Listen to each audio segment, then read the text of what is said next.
Okay, dann beginnen wir für heute Nachmittag, heute Abend. Herzlich willkommen zu einer weiteren Vorlesung zum digitalen Humanismus. Wir haben heute wieder zwei super spannende Vorträge. Wir fangen gleich an, without further ado, mit dem ersten Vortrag von Martin Kampel von der TU Wien und Vera Galistl von der Karl-Landsteiner Privatuniversität für Gesundheitswissenschaften. Und die beiden präsentieren zum Thema AI, Technologies in Long-Term Care, ein weiteres WWTF-Projekt zum digitalen Humanismus. Wir freuen uns auf die Vorlesung. Danke. Thank you very much for the introduction. Now I have to ask again in English or German what is preferred. Most of them were in English. Okay, so I continue in English. So, yeah, thank you very much for inviting us. We give the presentation, the two of us, which is Vera Galistl and me. You will learn during the presentation why we do it together. So in our small team, I'm the computer scientist and Vera comes from the social sciences. And I think that is already a good example how digital humanism can be put to practice. Our topic is care, especially now I focus on AI technologies in long-term care. And that is more than clear. I would say that as a technician, I could not talk or not even work in that area without an expert in care or in social sciences. And I think it's also how Vera sees it. So very brief overview. I would like to start with a video of an ongoing research project. And this video should raise a couple of questions. You will see what I mean. And this video is about automated toilet assistance for people with dementia. Yeah? And look at the video. I think it raises lots of questions. And that will be continued by a few statements on AI as a socio-technical system. And then I will kind of give an overview of what we understand with algorithmic governance of care, which is also the topic of the title of the WWTF project, which we are working in. And of course, I will finish with a conclusion. So this video is about behavioral modeling at the toilet to support independent use through instructions. So what you see here is a demo where a patient is assisted by a caregiver, and the caregiver practically guides, assists the person to use the toilet. This is a normal daily activity, and the patient needs assistance to know what to do. So our idea is to introduce technology, and you see a monitor which kind of guides the person to use the toilet. Yeah? So you see, for example, the system proposed the next step, how to use the toilet. And that is done via a 3D sensor, and you see this kind of images we're using. It's so-called range images. These range images are analyzed, and it's called behavior analysis, what we do here. And the behavior is categorized and recognized, and based on the detected steps, a guiding step is proposed by this system. So you saw a technology introduced to in a very, let's say, taboo situation, and that raises loads of questions, I would say. One of them, maybe one of the first questions might be privacy. Would you accept such a sensor in your toilet, or would you accept that on your parents' toilet? Yeah? Is that accepted by the users? Who are the users, by the way? Is it only the patient? Is it also the caregivers? Is it the family? Is it guests? Who are the users? And do the users accept this kind of technology? Of course, human-computer interaction matters a lot. I mean, you saw a monitor giving advice how to use the toilet. Yeah? Is that the right user interface? Is that the right modality? Or would it be better to use audio or noise or whatever other signs? You know, why do we propose this monitor? Is that the right way to interact with the user? Functionality. We know a lot of technologies applied to the field of active assisted living, and that's the term for proposing technology to elderly care. So we propose a lot of technologies, and I have to say, most of them are not really working, are not really delivering what they are expected to do. We call it functionality, and that is a must. Yeah? If the system does not work, how can we convince people that this is a trustworthy technology, or this is a technology which might be a good one for the future? Installation, maintenance, and plug and play. So how easy can we use this technology? How difficult is it to maintain? Do we need to train the people to use this technology? And of course, there are lots of ethical concerns. I mean, we could, I think, continue this lecture just to talk about ethical concerns when we apply such a technology on the toilet. And of course, there are also legal concerns. Yeah? Does it follow the GDPR, or are there other legal problems which we have to solve somehow? And there's also some kind of risk assessment necessary. Very brief, how does that system work, or how do we propose to develop such a system? So residents with dementia are accompanied to the toilet, but lack of acceptance to be with the person on the toilet, even by the caregivers, and assistance with daily activities is something. The toileting is really one of the most burdensome activities in the daily routines, and so this is a certain need to maybe propose technologies which can help on that specific activities. So what we propose is a step-by-step guidance for people with mild dementia in the toilet using a depth sensor. So the images you saw were produced from a so-called depth sensor and not by a camera. And you see again an image how this looks like. So the first task in our approach was to approach focus groups with health professionals. And the question was how the system should communicate with people with dementia. How can we approach the topic in general? And then we developed a prototype. And just to give you an idea how that worked, it is basically, we categorized all the behaviors which can occur on the toilet, and the system detects one behavior after the other. Yeah? And based on the current detected behavior, we give some advice about the next step. And that is basically done by range image analysis. Yeah? There we apply deep learning models, deep learning solutions to detect all these behavior steps, and the system guides the person based on these detected behavior patterns. And then, of course, you have to validate it. And from the technological point of view, we would already be ready right now. If we have a nice evaluation, nice validation, we could publish a paper and we are done. You know? But that is exactly not what we want to have here in this project.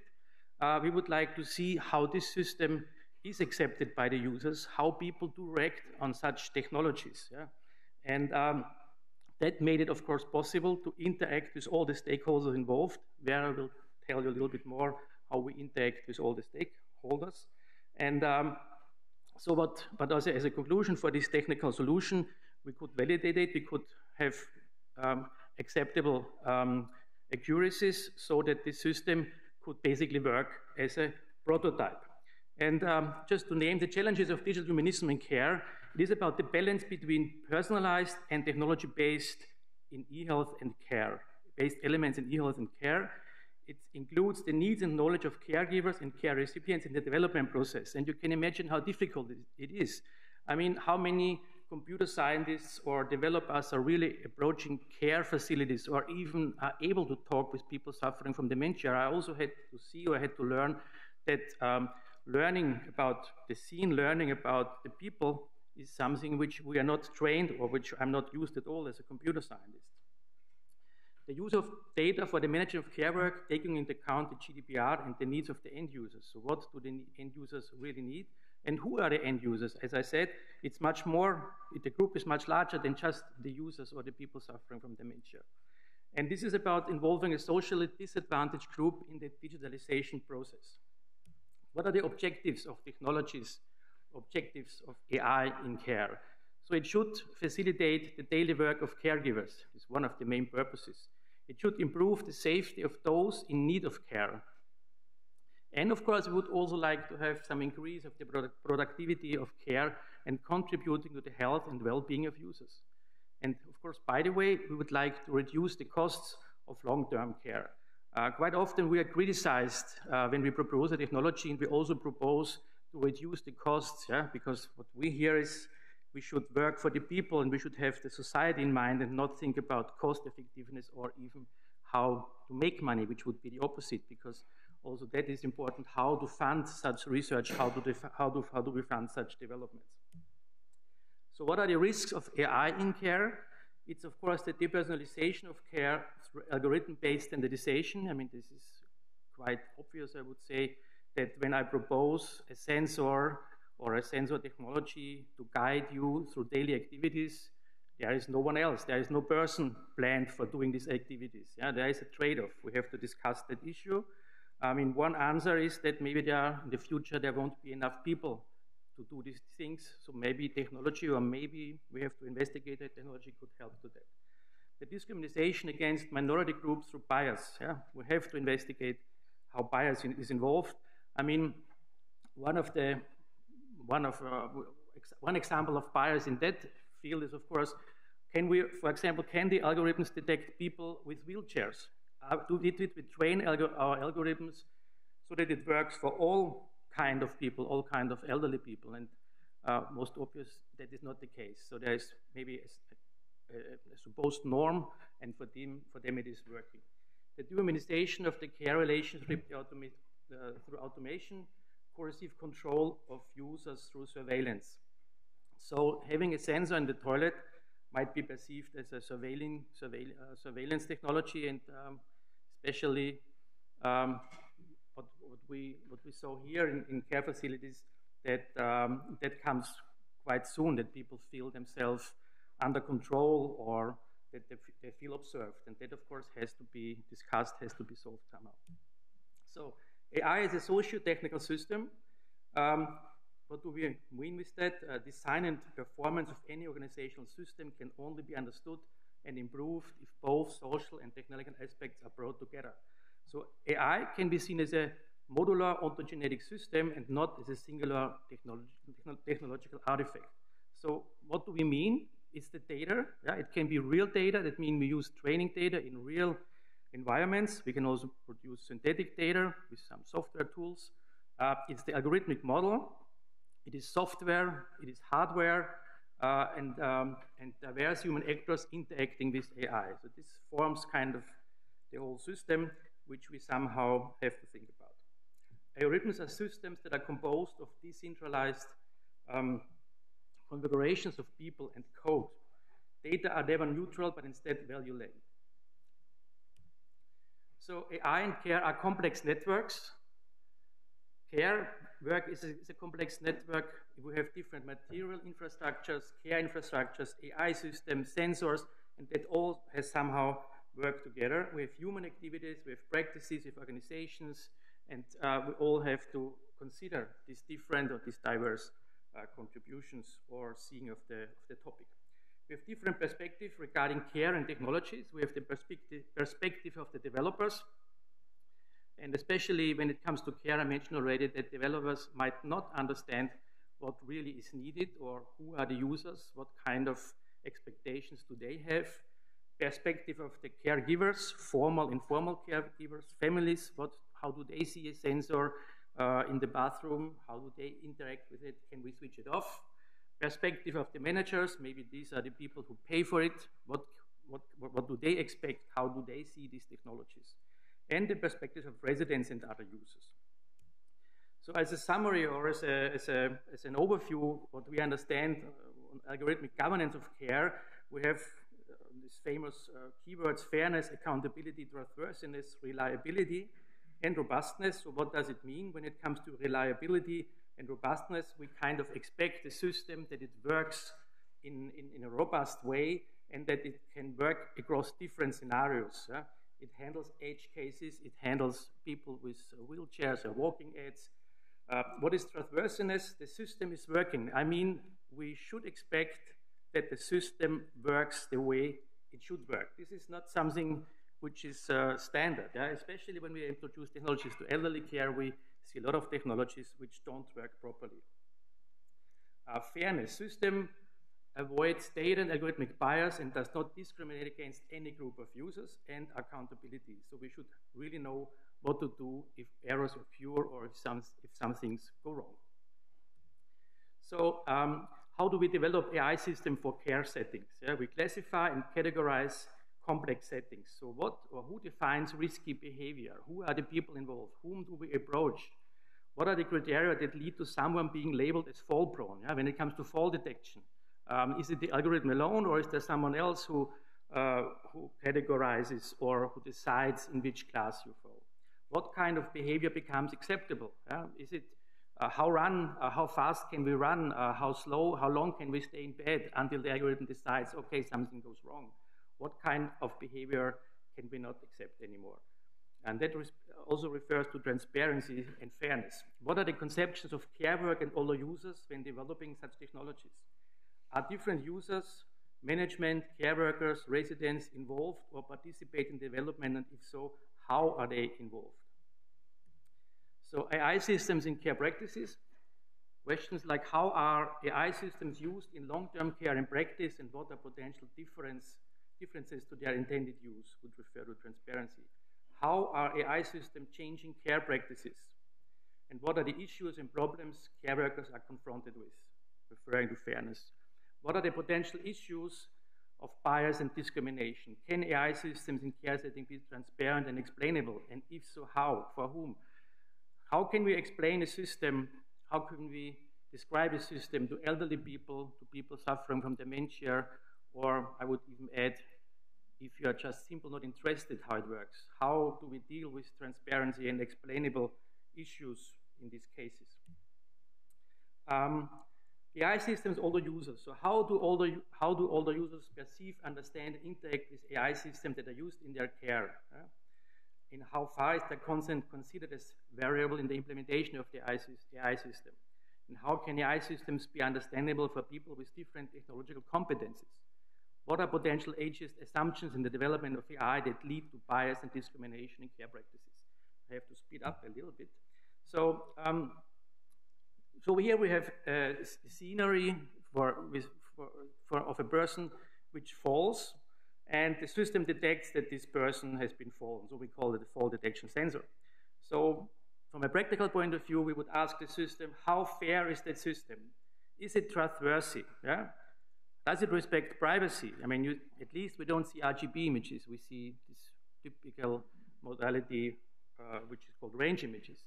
How explainable is the system? Can we explain it? So I think these are four main practical questions when we approach technologies applied to the field of care. So as practical challenges, we have explainability of technologies. We have to explain.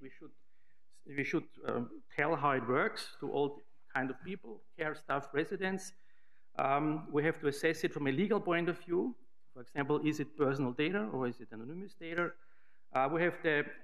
It's very important to have an interdisciplinary approach. That means care, technology, law, and social sciences in our area. We have culture and regional differences. That basically means that in northern part of Europe, as we know, technology is more accepted than maybe in the south of Europe, in southern Italy, where people say we still would like to have family members who take care and not at all technology. I think in Austria, we're a little bit in the middle. And it's also about technology acceptance and technological availability. And this brings me to the end of my presentation. Is it a contribution to inclusion or danger to society? Technology, of course, can exclude. Technology can be unfair. The goals of technological development must be for the people. And we have to prevent discrimination and improve equal opportunities. And this is the sign that I should finish. Thank you very much. Vera will continue, and I give over to Vera. Thank you very much.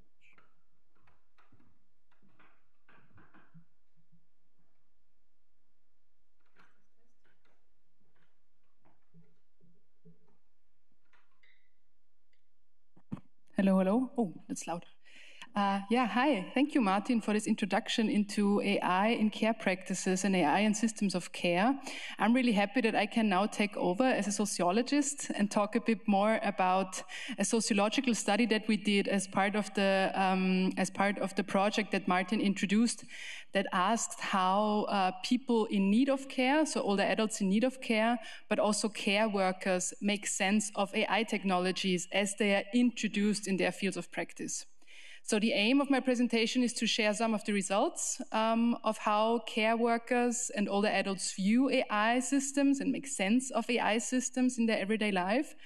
But a bit more broader, my aim is also to question a bit more the narrative and concepts that seem to define this discourse that we have going on aging and technology and care in technology a bit more general.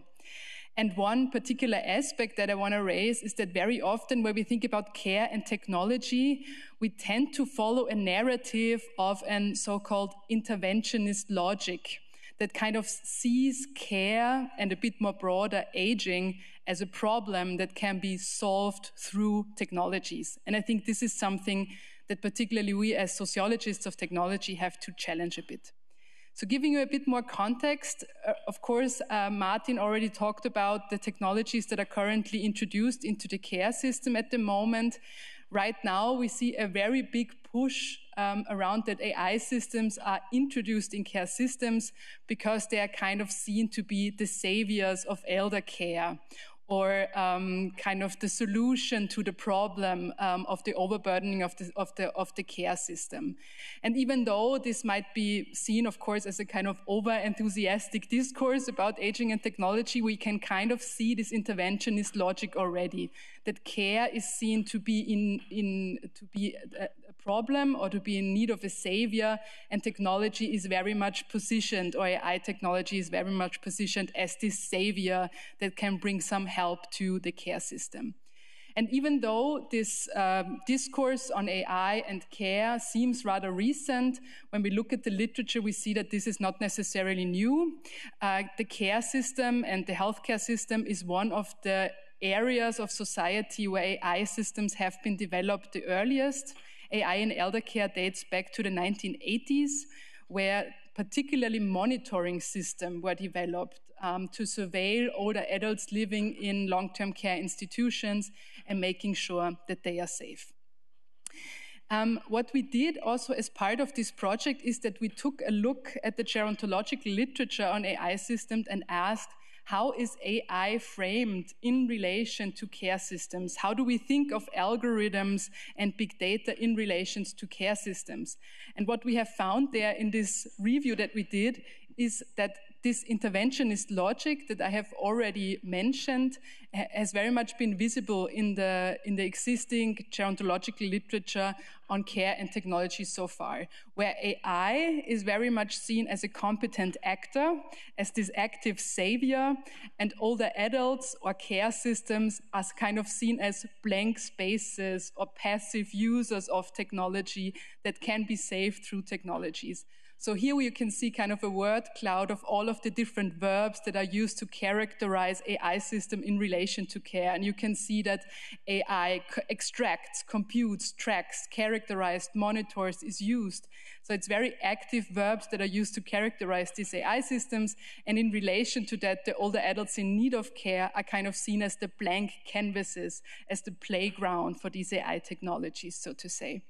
So what has become really transparent in this review is that this interventionist logic very much characterizes how we think about technologies in relation to care, and also that there are some problems or some limitations to this interventionist logic.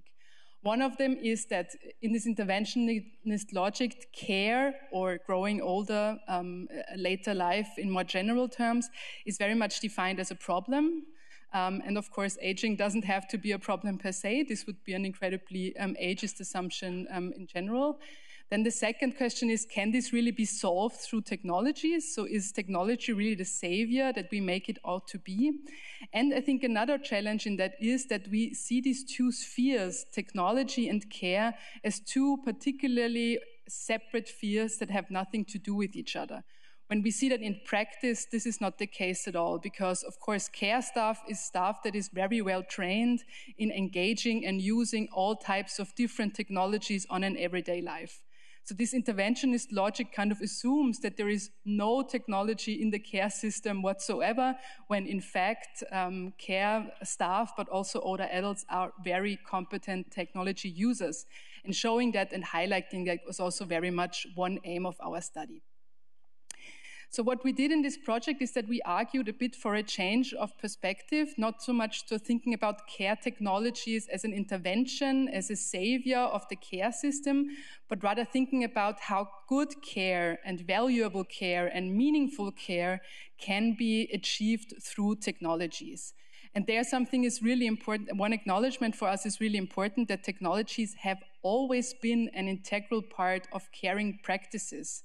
I don't know how many of you take care of an older parent, for example, or an older grandmother or a grandfather. You don't just do that through talking to them. You also do that through calling them, through checking up of them through your phone, through using a wheelchair or a medical bed. So technologies have always been there in care practice, and introducing them now is not something that is necessarily new, but there are a lot of competences and experiences when it comes to technologies in the care sector. So we understand care as a situated practice of local tinkering that might include tinkering with older bodies, talking to people, having interactions with people, but that might also include a careful practices with technologies. And I think when we see these two spheres, care and technology, not so much as separate, but in relation to each other, we can also see how they have been funded rather differently in the last years, right?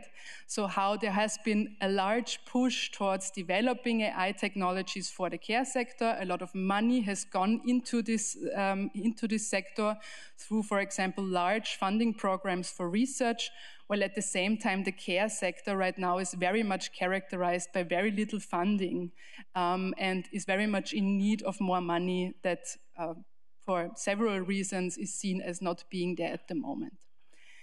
So the goal of our study was how to see a bit how AI systems are not just developed for the care system, but also how they are used, how they are appropriated, how they are changed by care staff interacting with these AI systems, but also older adults living with these AI systems.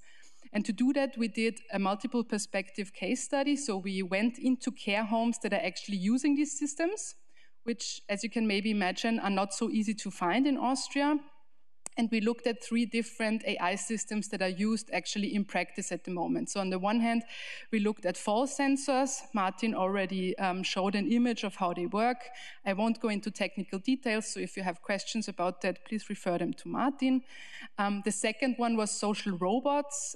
Most importantly, the robot seal Paro, that you can cuddle with, kind of, and the robot Pepper.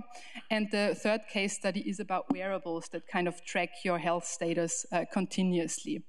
And what we did is that we went into long-term care institutions that are using these technologies, did participant observations there for several days, and also talked to care staff and also older adults, asking how they would interact with these technologies, and also talked to the AI developers of these technologies.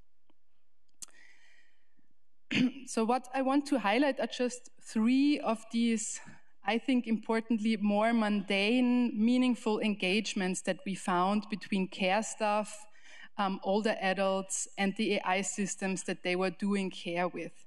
And I think one thing is really important to highlight here, that if we see how these actors kind of engage with these systems on an everyday basis, we can go beyond such an interventionist logic, not just ask what is the problem that can be solved through technologies here, but how can we make sure that people who are engaged with these technologies can do so in a meaningful way that is meaningful to them and their everyday practices.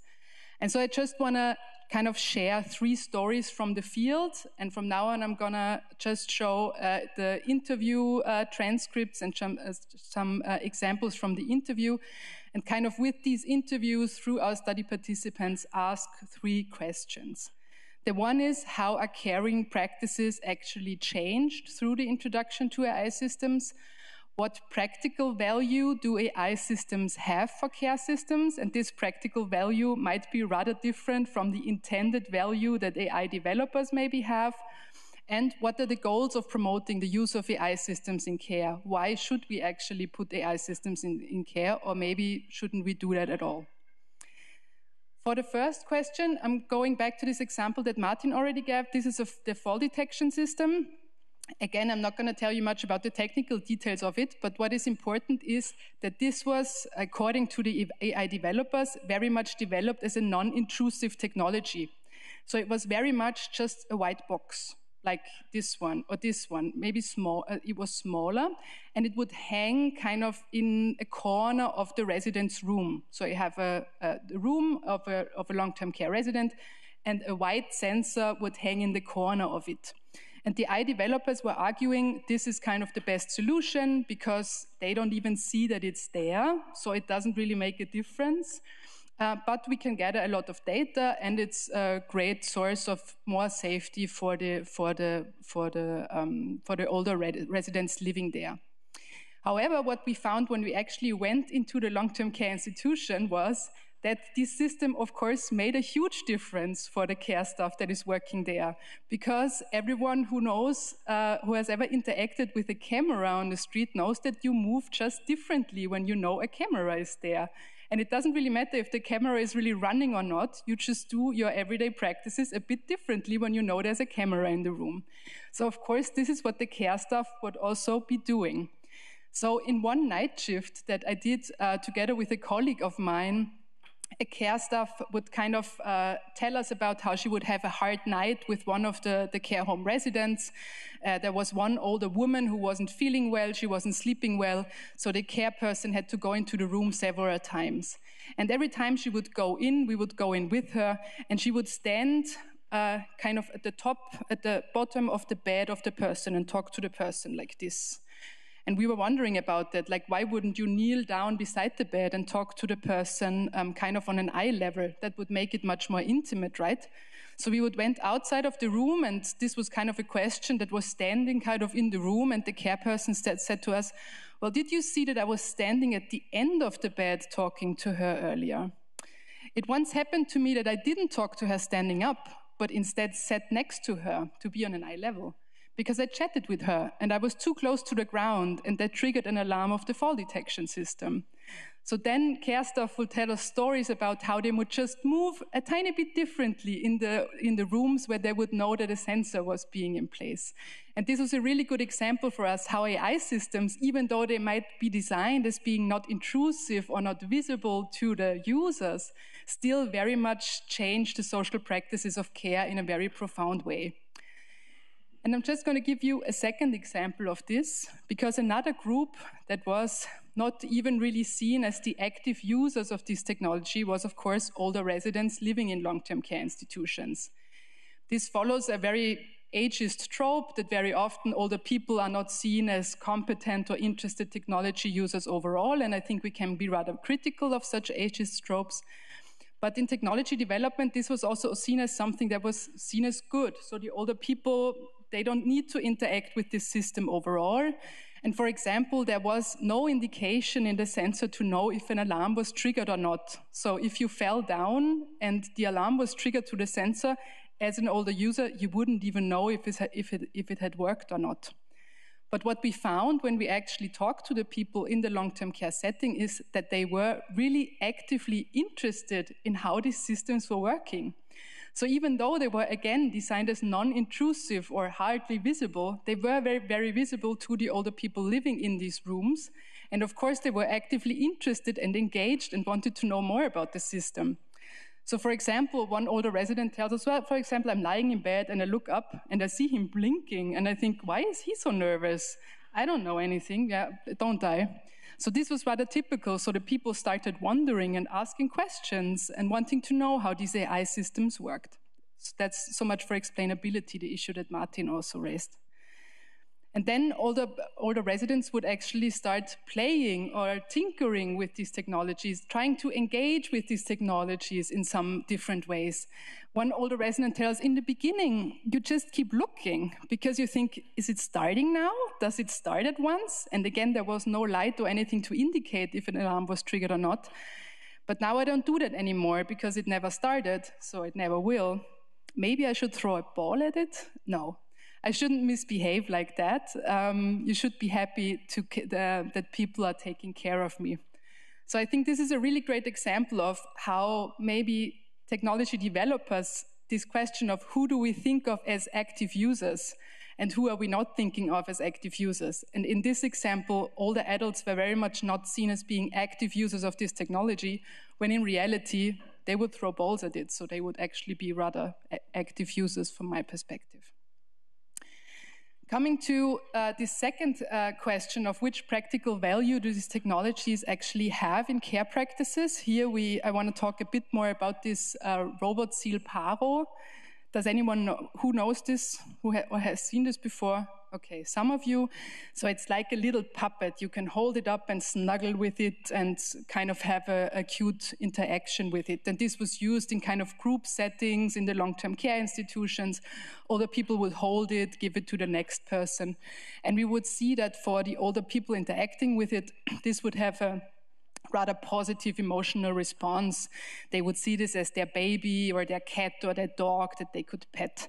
So here, one person of the care staff tells us, well, the one lady who was sitting at the front side today, she doesn't normally give her away, so she holds the paro all the time. She goes, yes, I'm here for you. I'll give you something to eat. You can go back to mommy, right? So she was playing this role of being the mom of this robot. But then we asked further, like, do you think this is needed? So do you think every long-term care institution should have this seal and use this seal? And then the care staff said, well, balloons also work, you know? So it doesn't have to be innovative technologies. It can also be something rather simple and mundane. The eyes also light up because of a balloon round. So you can see how mobile you are when you are in a wheelchair, when there is a balloon, is really unimaginable. So that's when the child comes back. So this kind of for us, we started to question who is actually driving this technological innovation in the care sector, and is this really the innovation that we need? Or would maybe more mundane innovations and cheaper innovations, like a balloon, also do the trick? And this was for us, and I'm coming to the end of my presentation, or the third point that I want to raise today, something that was really interesting for us also with the third case study that we did, that was on this humanoid robot Pepper. It was actually really hard to find Pepper in long-term care institutions, because it is used in some institutions, but very often it's just standing in the broom closet. So there's always this question of what's the practical value of these things. And this was something that was very much unclear in the long-term care institution we visited. So we knew that they had this robot. We didn't actually know what it was doing. And when we started asking around, people also didn't know what this robot was doing. This was why it was standing in a broom closet. And then we asked, well, how come why do you have this robot in your care institution? And then the person there told us, you know, it was purchased as part of this is a federal state that we took out of an innovation fund. So it was paid for by the public authority. But there is no innovation in nursing, he says. Wi-Fi and laptops, which are the things that we would actually need, are not eligible for funding. So even though you can get a very fancy robot to the innovation fund, the innovations that were actually needed in the long-term care institution, Wi-Fi and laptops, were not eligible for funding. And this very much was for us also a question of what do we think of when we think of innovation? And can we maybe think of innovation broader than only in a technological sense? Or do we need to think about innovation broader than only in a technological sense? I'm coming to my conclusions, just 2 points to take away from the things that we have learned in our time in long-term institutions, asking how they engage with AI systems. I think one thing that is really important, and I've said this in the beginning of the talk too, that we kind of go beyond this interventionist logic. Care is not a problem that will be fixed through technologies. But we need to think more about how technologies and care practices relate to each other and can meaningfully relate to each other beyond this solving a problem with technology. Because we know that just throwing technologies at the problem will not mean that the problem will go away.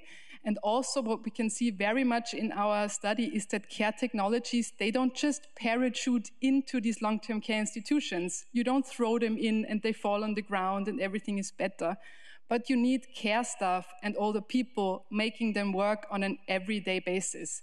And for that, care staff needs resources and also need the competences. So training and economic support to implement these technologies in a way that is meaningful to the people engaging with them is really important. I think there's also a problem that there is a mismatch between needed and funded innovation. So there's a question of what do we mean when we say innovation, and is it the innovation that is actually needed in the field? And the second thing that is really important for me, just as a takeaway point, is that social actors can be seen as technology designers, just as we see people from informatics as technology designers, because technologies are not done when they come out of the lab, but they are appropriated, changed, tinkered with, used by the people interacting with it. And I think highlighting that there are meaningful engagement in these everyday practices is also something that is really important. For us, what was one thing that was particularly important is that older people living in long-term care institutions are not uninterested or incompetent or too healthy or too unhealthy or too frail to understand AI systems, but that they had a really open and high interest in understanding how AI systems work. And I think that touches on one issue that's going to be the last one for today, is that a lot of AI systems are developed for the older user or for older people, but at the same time, we know that older people are hardly represented in the data infrastructures that are there to develop AI technologies. And I think this is a huge problem. When here you can see data from the UT face data set, that is one of the largest data sets that is used to test or to develop face recognition systems. And here you can see the age groups that are represented in this data. It's mainly people between the ages of 20 and 40, because this is the population that is online, that takes pictures of themselves and posts it on social medias. And they also take pictures of their kids and babies, which is why children are very well represented as well.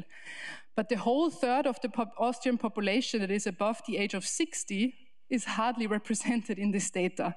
So you can ask how well are AI technologies going to work for this population group. And so I think just ending with that this issue of AI ageism. So we have talked about AI racism and AI sexism a lot. And I think AI ageism is really a topic that we need to discuss further in the future. And with that, I'm going to close. Thank you.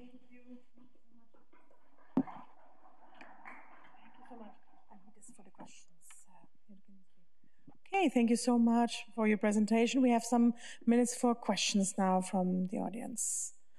The first questions. Yes.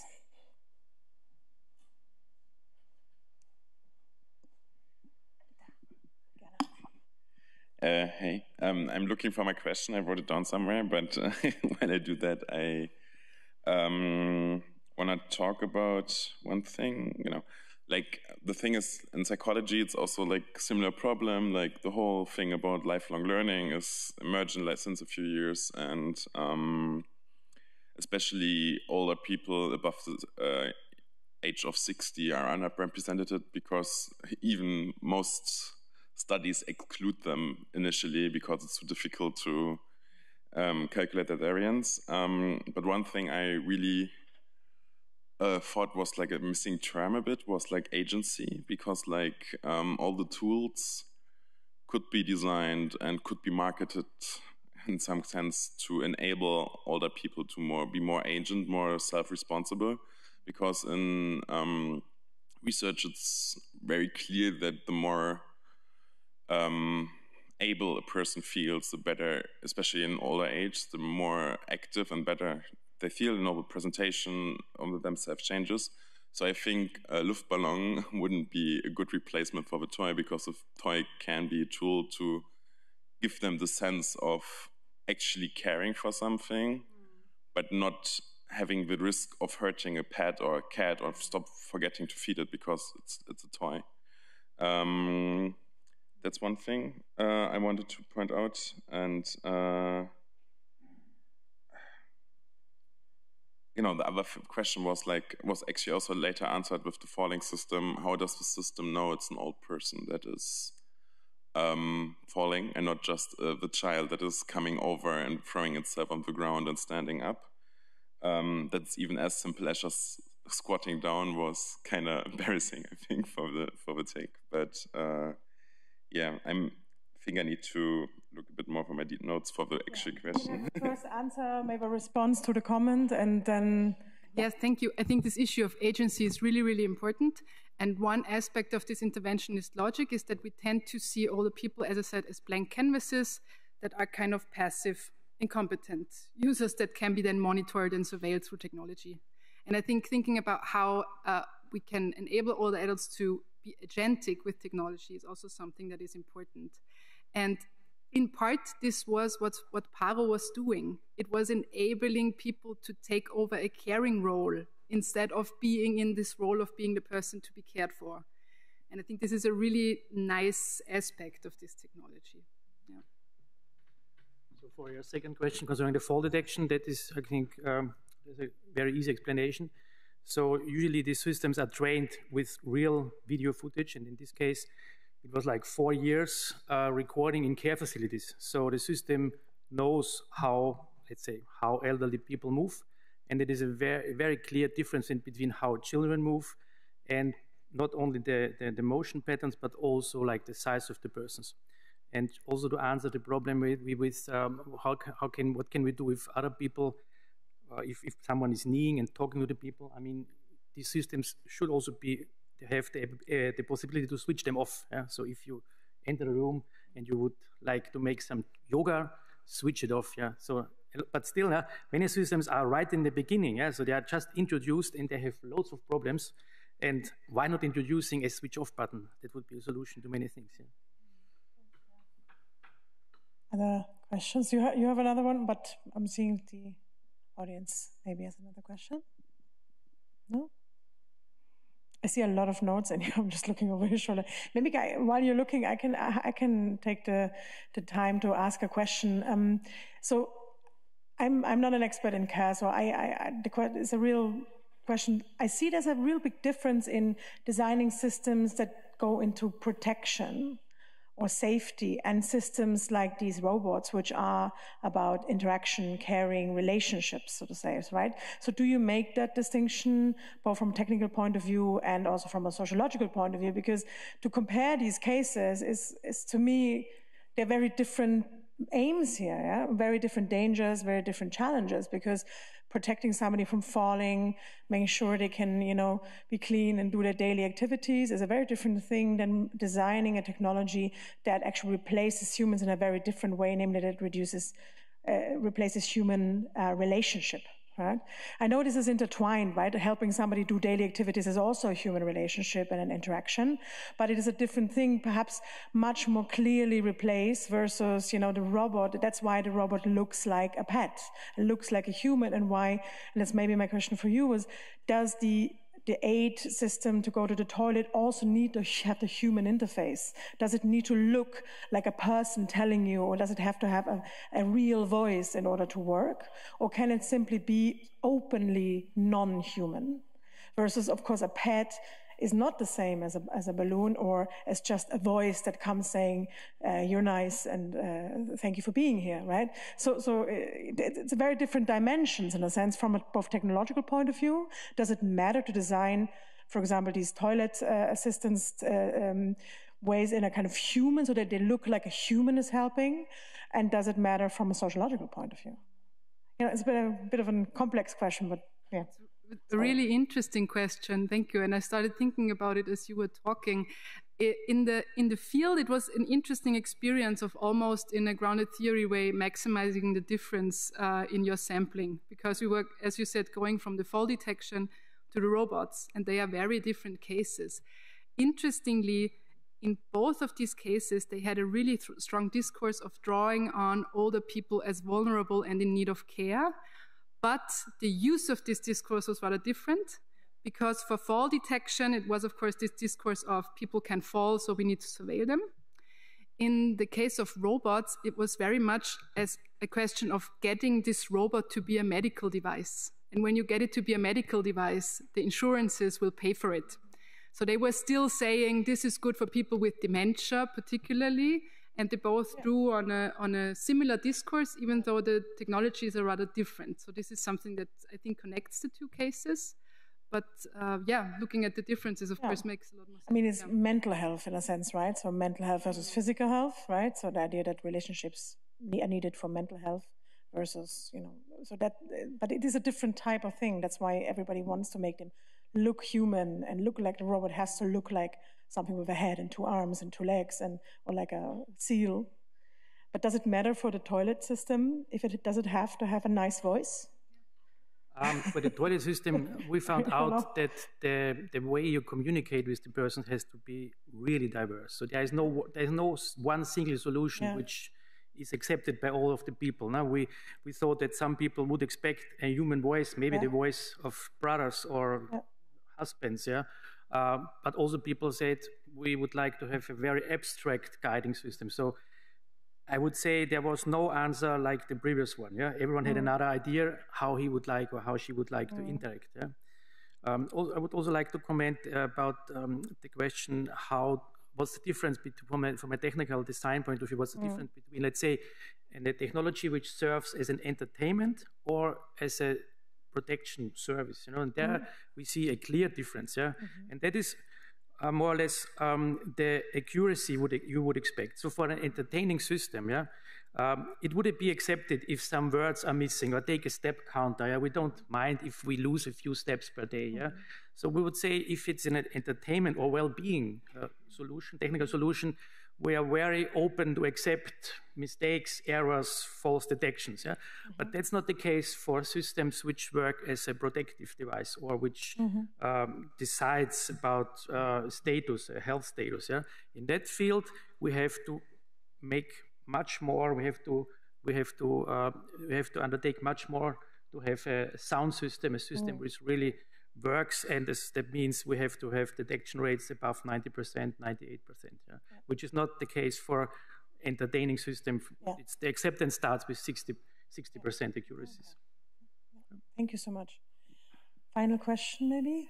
Otherwise, we've run out of time anyway. Thank you so much again. All right, we switch to a different field. Yes. And I'd like to give the stage to Nicolas Forgot, who is here from the University of Vienna, and he's going to give us a lawyer's perspective on digital humanism. Thank you so much. Which microphone do you want to use? This is also on if you want. Yeah.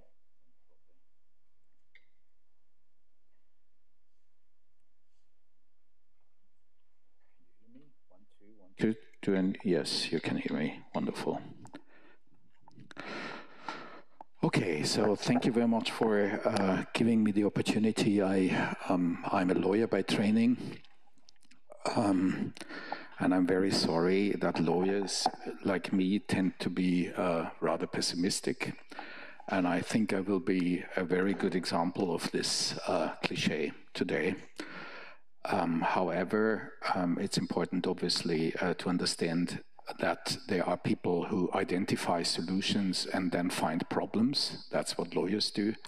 And then there are other people who identify problems and find solutions. That's what the other people do, and you need to put this into some kind of context. So what I would like to start with is that this person here, his name is Roy Amara, founded a very interesting institute in my year of birth in 1968. This institute is still operative, and it's called the Institute for the Future. He's not only famous for this Institute for the Future, but he's also famous for something that other people call Amara's Law.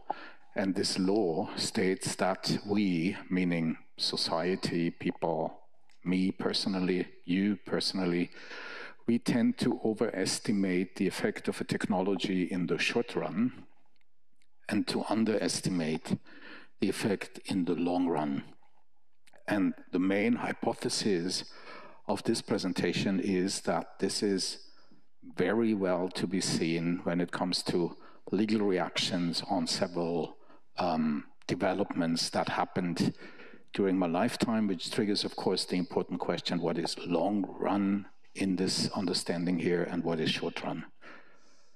When Amara founded this institute, and when I was born, computers looked like this. Since then, I would say, I have seen personally in my life at least 4 similar mind-changing, society-changing events that are somehow related to technology or digitalization. The first one, I remember that still very lively, was somewhere in the 80s when personal computers were invented and people like me, middle-class teenagers in Vienna, could buy a personal computer and could start developing or creating the world out of this. And then again, 10 years later or so, in 1993 or 1995, when suddenly the internet appeared in a middle-class life somewhere in Europe. Then in 2005, again something like 10 years later, when the iPhone or the mobile phone, mobile computing was invented, suddenly changing the offline versus online dichotomy that had existed until then.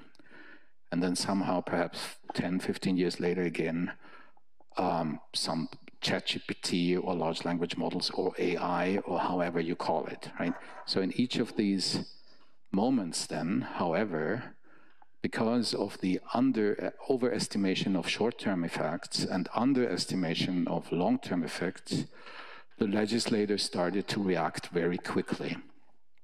In 1968, when computing appeared, just 2 years later, in 1970, the very first data protection law was established. This is a screenshot from the official Gazette from 1970 in Hessen, establishing for the very first time data protection. Importantly, everyone on this picture had personal memories of the time between 1933 and 1945, so that risk and risk control of these new technologies have been and still are one of the very, very important goals each of those legislative actions have tried to achieve since then.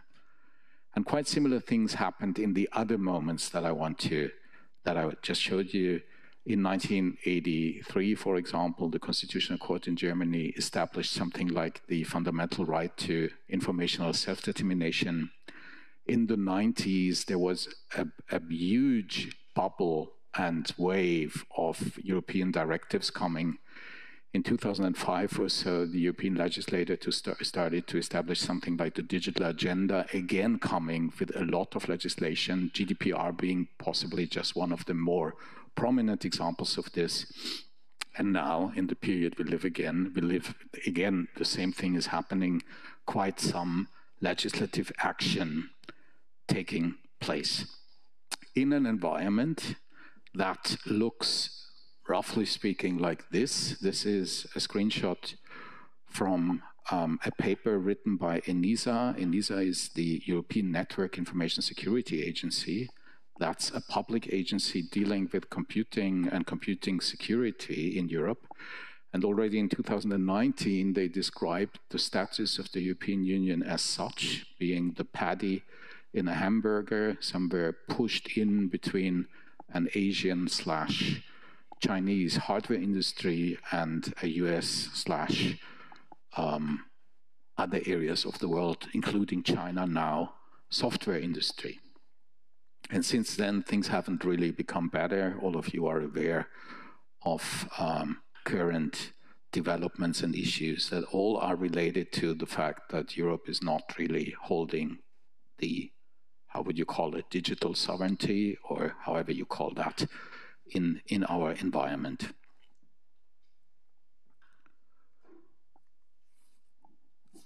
Things are getting worse here. Obviously, the figures are increasing. This is just one of the many figures one could look into. 5 days that it took that ChatGPT had its first million of users within 5 days.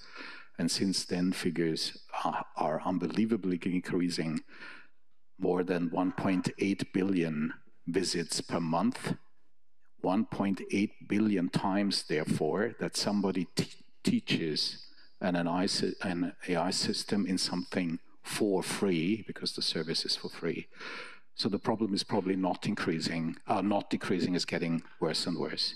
And this is the environment now where the AI Act appears, which is, as we hear now, the European reaction to this challenge. My second hypothesis now is that this is not going to meet its goal, and things have become very bad from the very beginning. And from the very beginning means already, let's start with this perhaps first, meaning the announcement of this, showing just as a paradigm the problems Europe is facing here. So this is a tweet it's a tweet, importantly, coming from Thierry Breton, who was then the competent commissioner at the European Commission, announcing the political agreement on the AI Act. And he did this with the tweet on the left. So he said, continents, I think this is supposed to be funny, I don't know. And the tweet was, continents that have an AI regulation, and then you see in blue the EU, and then you see others which you don't see.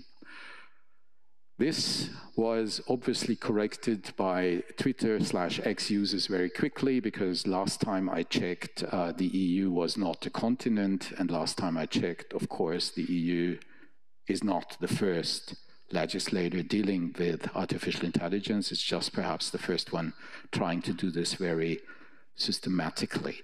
Not only was this corrected very quickly on the right side, but there were all kinds of memes then coming very quickly in response to this Breton tweet. And each of those 4 that I just copied here for you are perhaps worth having a closer look into, because they again lead back to this problem that this is not the first bubble, not the first explosion that we are seeing here, and Europe is possibly losing some kind of a race here. What is this about? So what is the AI Act about? Let me just start. It's about something which is very costly. So just like in GDPR, if you don't comply with the AI Act, that becomes, or can become, very expensive. It can become as expensive as 7% of the worldwide annual turnover, which can be, if you talk about one of the major US-owned companies, several billion of dollars or euro, you name it, for an infringement. So it can be very costly. And it can be very difficult to tell what it is about, apart from the fact that it is somehow related with risks. So the AI Act, the main aim of the AI Act is, again, just like in 1968, 1983, 1995, 2005, is mainly to get grip on the risks coming with those new technologies. It puts risks into different categories, and the higher the risk, the more intense the regulatory burden will be. So what is risk?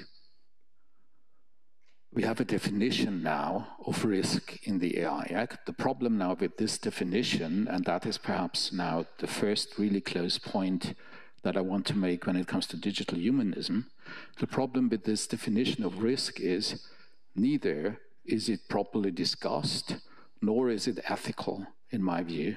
It's a nor is it human-centered, which was another point that was just made in the first part of today's presentation.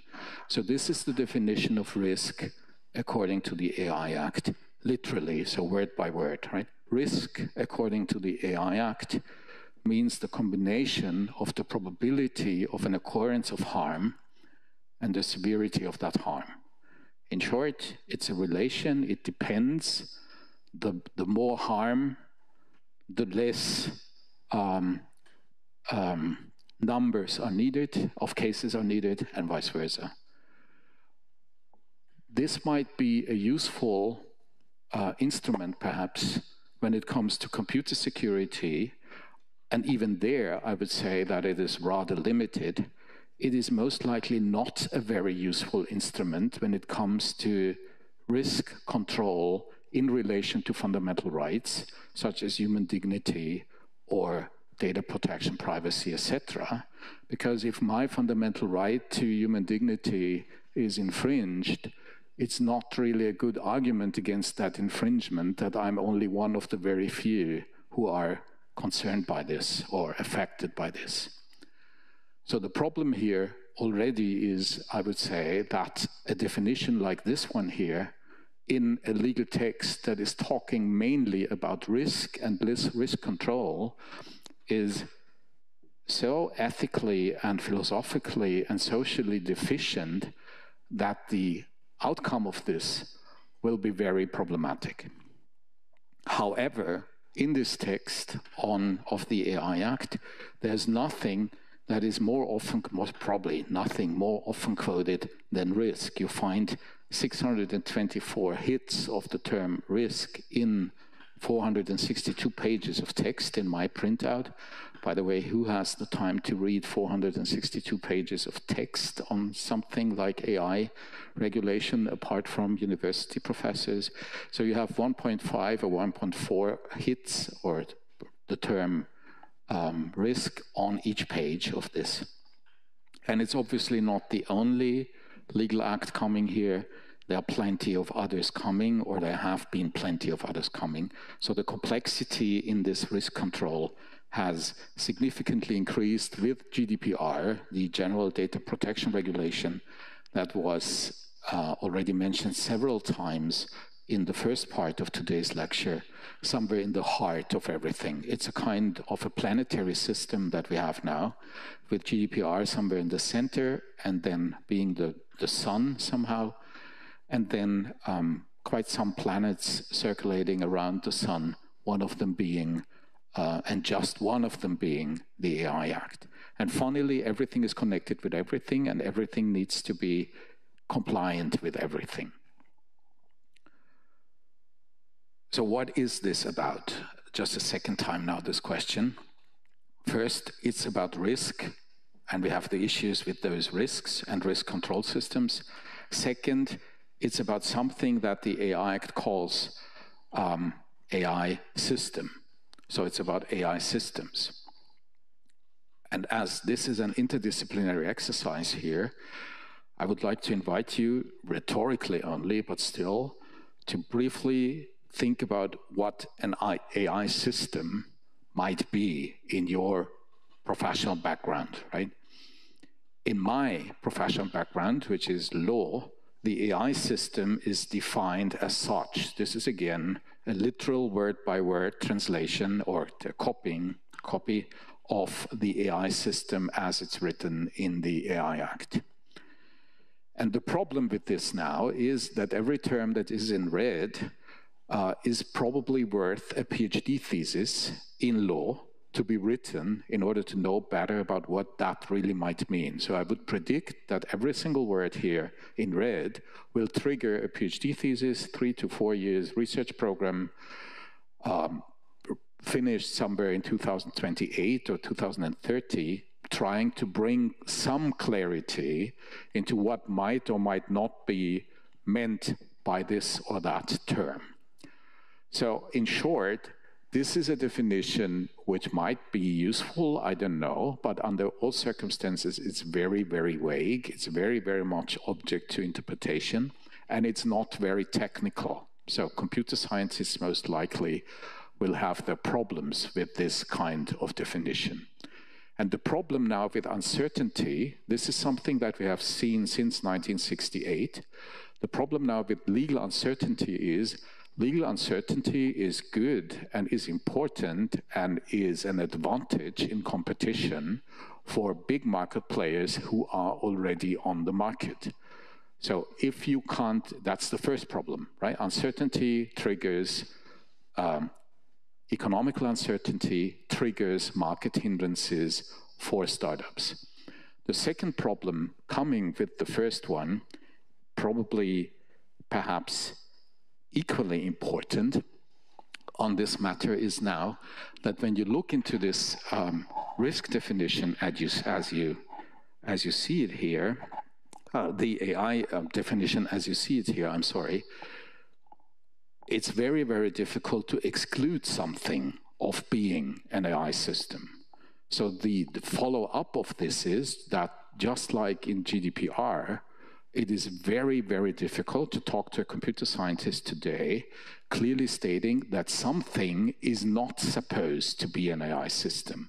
Almost everything that is somehow up to date today might be, or there is a certain risk that it is an AI system, so that everything that we see is regulated, and there's no other thing that is not to be regulated. That's perhaps the second issue that we see here. I have another better definition of AI system, therefore, for the moment, which is something that is doing something, no matter what, as long as it's not rule-based. And I also brought you a negative definition, if you would prefer that. If it's written in Python, it's machine learning. If it's written in PowerPoint, it's most likely AI, right? So legislators do have an intention to try to regulate everything with a very, very fuzzy understanding about what they want to regulate. This is already in force, so just in brief, this has an impact on today's developments and today's technological developments. It is to be applied in some areas already by February 2025, and it's going then to be set into force in different stages, last one being somewhere in 2027. So it does have an impact on what we are doing today. And it also has an impact, that's perhaps also an important part of my story here, on the enforcement part of this. Every single of those acts, including the AI Act, comes with an authority that needs to enforce this new instrument. And in this case, it doesn't only come with one authority, but it comes with a hierarchy of authorities, each of them having some kind of enforcement competencies or interpretation competencies, one of them being the national competent authority. So one of the funny games to play now in the 27 member states is to answer the question, who should be the competent national authority? And I'm not really very much into politics, but I see some of the political players also in this country now running to either achieve this competence or to avoid to achieve this competence. And that's happening in all of the 27 member states. So most likely the regulatory environment will become much more complicated than it has been before. However, Austria, that's a hint, if I may. Austria was very quick in trying to prepare this work for the National Competent Authority by initiating an advisory body already, actually two advisory bodies. One of them is the so-called AI Advisory Board, which is a political body advising the Austrian government at the moment. And the other one is the so-called AI Service Unit, the KI Servicestelle, which is another unit which is situated at the Austrian Regulatory Authority for Electronic Communications, RTR, which is also already operative. So my request, my suggestion to you would be, if you have any question about whether or not this is to be applied and how it is to be applied, kindly write an email to those bodies because they exist already and they will shape the future in this country. One important player in other countries and on a European level to shape this future are data protection authorities. One of them is the European Data Protection Supervisor. And just as a little detail here, when you look on the website of the European Data Protection Supervisor, who is mainly in charge, obviously, of data protection, they have now on their top priority level, so on the highest level of the hierarchy, no longer only data protection, but also artificial intelligence, which might be an indicator that at least in some areas of Europe, this is something which is seen as being very important for European and national and unit-based data protection authorities, bringing, of course, again, a lot of uncertainty, such as these guidelines here. And let me just quote out of one of the many examples I have here. So this is, again, literally from the guidelines of the European Data Protection Supervisor on whether or not a European institution, EUI stands for European institution, is or is not allowed to use a service such as ChatGPT. And when you read the answer, at least I have the impression that the answer could also have been written by ChatGPT, because it's so unbelievably generic, right? They say, as an European institution, there is no obstacle in principle to develop, deploy, and use generative AI systems in the provision of public services, providing that the European institutions' rules allow it, and that all applicable legal requirements are met, which is the typical legal answer that other people don't really find useful, which is you can do it if you are allowed to do it, and whether you are allowed to do it is a question of the individual case, which is complicated, and it depends on the case, right? This is the answer that you're getting here, and I think this is not always the most useful answer one might expect. And there are some more perplexities and complexities coming with other European legal acts that were also mentioned in the announcement of this lecture, just very briefly, such as the Data Act. I will skip all this for time reasons, and the Data Governance Act. I don't know whether any of you ever heard of that, but this is coming also with a very interesting idea, which is the idea that all of us should be allowed to share our data for altruistic purposes. So the hypothesis of this act, again, this is already in force and it's already to be applied. The hypothesis of this act is, actually it was written before all this AI, how should I call it, bubble, buzz, whatever, started. So the hypothesis of this is, the problem with Europe is that Europeans are so reluctant in sharing their data. Provided that we give them a better infrastructure, they would be willing to share data also for altruistic purposes. And one of the instruments this act therefore brings is the idea of data altruism, which sounds very much like a very human-centric and humanistic idea. You have 180 times in this act the term data altruism to be used. And the data altruism idea now is that humans in Europe should be allowed to use so-called data altruism organizations for the sharing of their personal, for example, health-related data.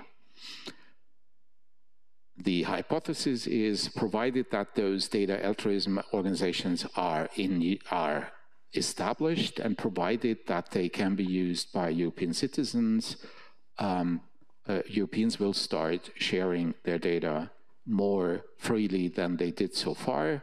And therefore, we need a lot of new regulations for those data altruism organizations, and we need public registers and so on.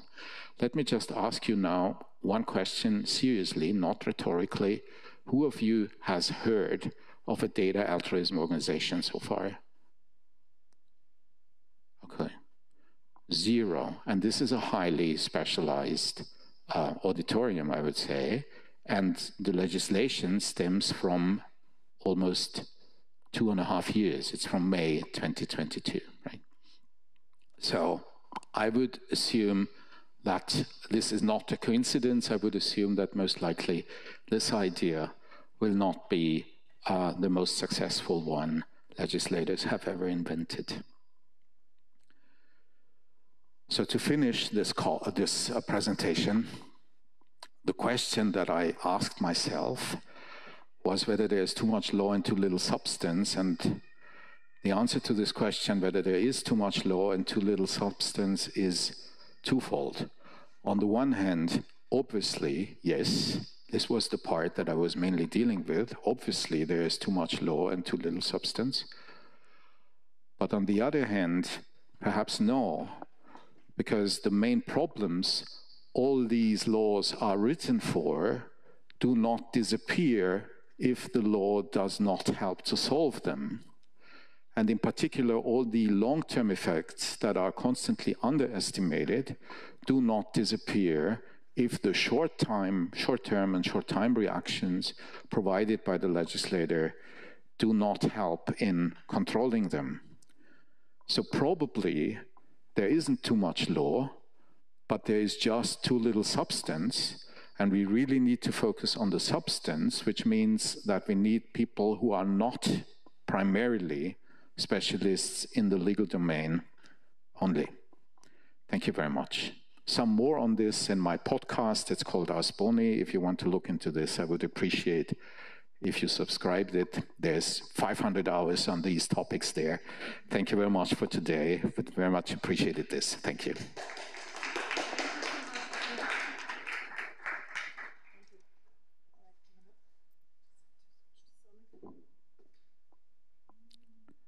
Yes. All right, great. Thank you so much. And yeah, I mean, I'm sure we're also already listeners of Ars Boni and participants. So yes, questions for Nicolas Forgot about, yes.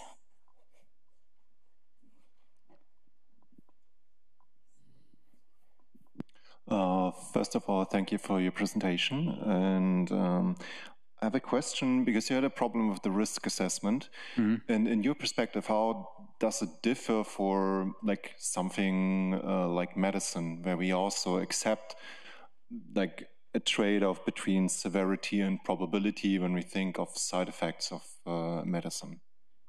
Actually, this is a very good question, and I didn't really go too deep into this, but I think that also in medicine, it's a very, it's a rather problematic approach.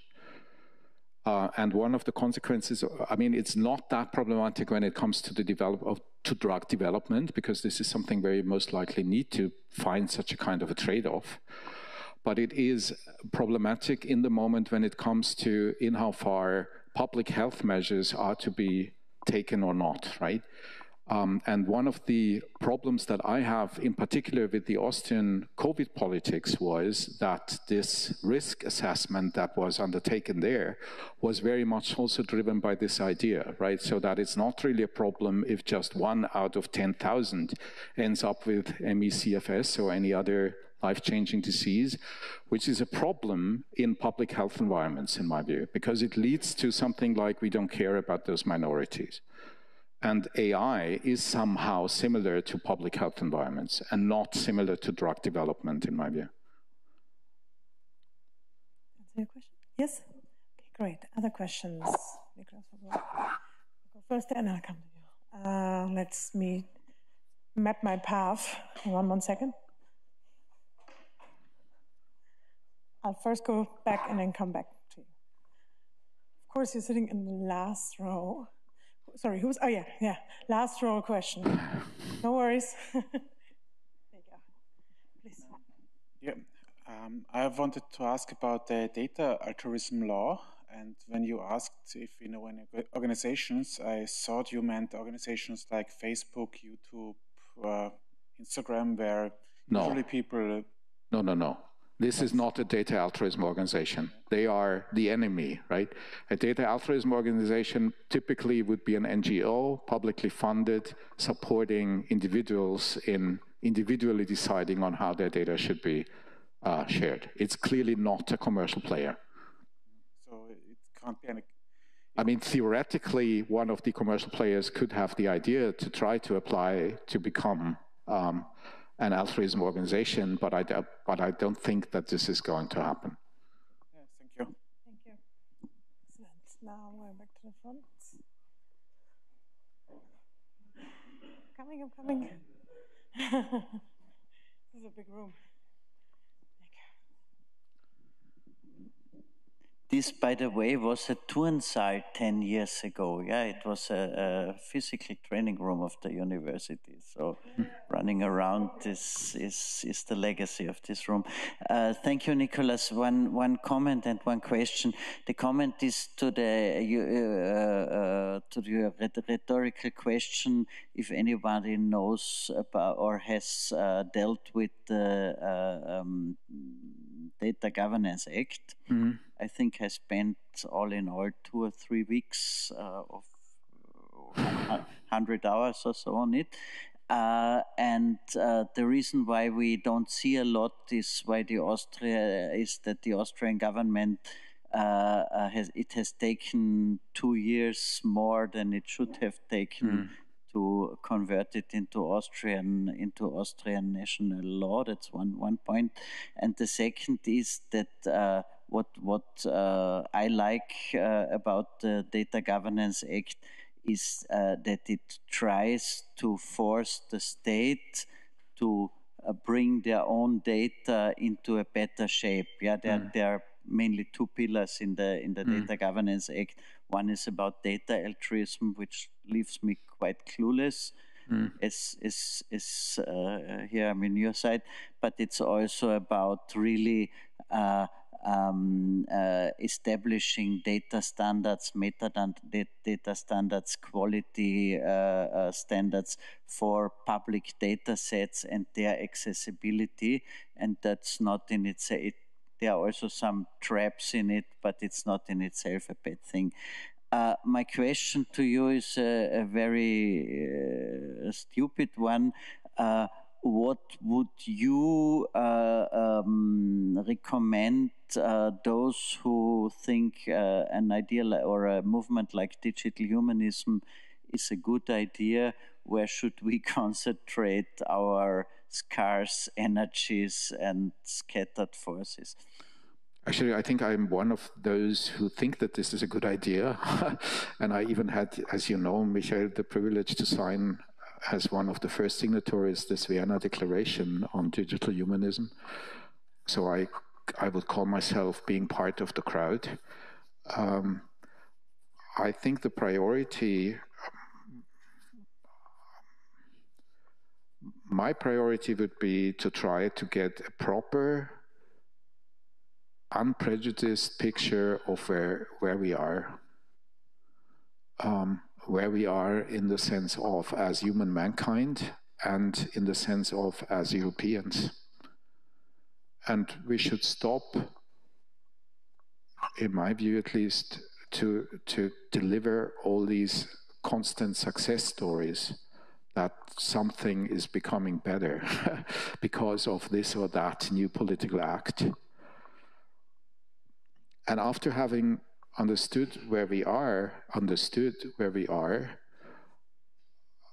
I would recommend to focus on what Europeans then can achieve in this situation, which requires a multi-perspective view, which requires computer scientists talking to political scientists, talking to media people, talking to lawyers, in a much more structured way than this is happening at the moment. Because what's happening at the moment is nice, with all respect, late afternoon Ringvorlesungen or nice committees suggesting something to a changing government. But I wouldn't call this a structured approach to what's happening here. More questions? Otherwise, there's one over there. There was one. Oh, so sorry. Yeah. Yes.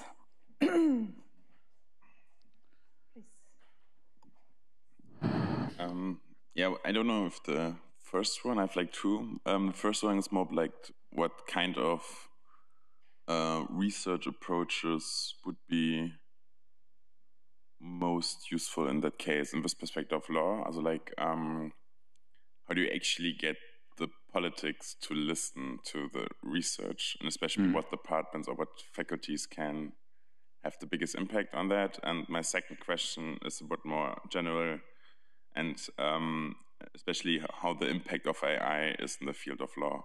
So like, very general. So first question, whether it's interesting that you believe that politicians tend to listen to lawyers, because this is not the perception the average lawyer would share, I think, right?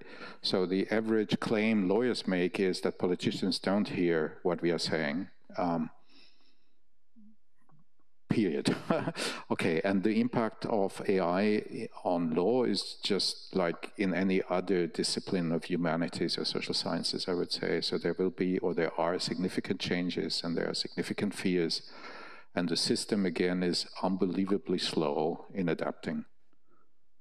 When I started with all this somewhere in the late 80s and early 90s, I thought that the world would be completely different in 10 years. And now 30 years later, it's still very similar to what I saw then. Also, when it comes to education of lawyers. So it's very, very slow, much slower than young people might expect. But if politicians aren't even listening to the lawyers, are they just listening to themselves? If you are Luhmann, or if you read Luhmann properly, it's it's a system in its own, right? And law or legal science is just, you know, one of the noise coming from another system from the outside, and you can't really predict what's going to happen within the system. I'm not sure whether Luhmann is still sufficiently popular to answer with Luhmann here. I don't know, polls perhaps, right? Next elections, public media, whatever, but not legal doctrine. If they listen to legal doctrine, most of those acts would not exist in this, at least not in this way. So the biggest impact would be from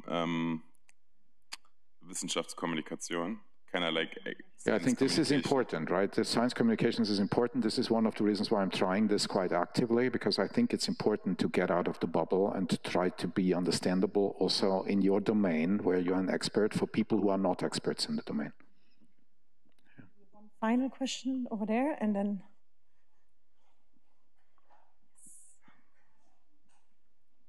Please. Thank you. I'm not totally sure if I got you really perfectly right, but it seems that you support a more liberal approach to development. I don't know. Not sure. Not sure.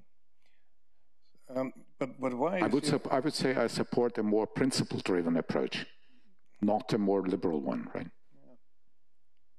Yeah. Because I mean, we've been also on universities right now discussing a lot, and to keep it short, we definitely don't know what's coming out of this development, you know, and we cannot say in any science, and so a risk-based approach is it's just the only reasonable, and the calculation you gave, yeah, the definition of risk is exactly what the science of risk, there is a science of risk research is giving. It's a factor of those both the severeness and the probability. So I really don't have any basic problem on that. I think that's just it's an approach that was. It's based on the science of risk research that we have. Or do you like to, in another way? And from there, they constructed these risk-related 1, 2, 3, 4 things. So it's basically, it's really basically the right idea. If nobody would do that, I would be pretty sure that we will get in trouble on a worldwide level, existential trouble. Okay, so thank you for this. Actually, I mean, I could have given another lecture about the risk-based approach, which I didn't, because I did a similar lecture in a similar series of lectures last term. But to answer very briefly to this, the problem with this risk-based approach is that it is very, very deficient in defining risks. And just to give you 1 or 2 examples of this, I would consider it a major risk and even an unacceptable risk that the energy consumption of AI leads to an even worse climate situation that we are in at the moment. That is, for me, a very serious risk. 0 on environmental impact of AI in the AI Act. 0, nothing. I would also consider it a very serious or even unacceptable risk that AI is used in nuclear weapons and that the next president of the US is supported by an AI system in deciding whether or not to use a nuclear weapon. That would be an unacceptable risk to me. 0 on AI and weaponry in the AI Act, okay? That it says that it's not to be applied for purely military services, military purposes, right? And third, we are very, and then I end, because I could really give another lecture on this, but third, there is one example of an unacceptable risk that is mentioned in Article 5, which is real-time video surveillance using biometrical systems, right? So Europe, in a way, said we don't want to have this trivial Chinese situation, trivially perceived as Chinese situation, which is all of us are monitored using video surveillance system and then put into a biological category automatically. The problem with this was then that in the political debate, some people started to ask whether we really want this not to happen if there is, I don't know, a child pornography case or something, or terrorism or something. And the outcome of this is that we now have this rule that we don't accept this as a risk, so that we don't accept such a system. But there's 960 words on why, under certain circumstances, we can still use such a system. So in short, it says it's unacceptable if we don't need it. But if we need it, suddenly it becomes acceptable, right? So I'm not saying that a risk-based approach is a bad idea. I'm just saying that the risk-based approach as we see it there is very, very, very simplistic, and it's coming from a very, very, very privileged position, which is people like me stating on what we think that might be a risk coming with this technology. Thank you so much again, and we have to close now because the next lecture is starting. Thank you so much, Niklaus, for your lecture. Thank you. Thank you for the questions, and we look forward to seeing you next week again. Thank you so much. Alles gut. Alles gut. Ich bin ja hier der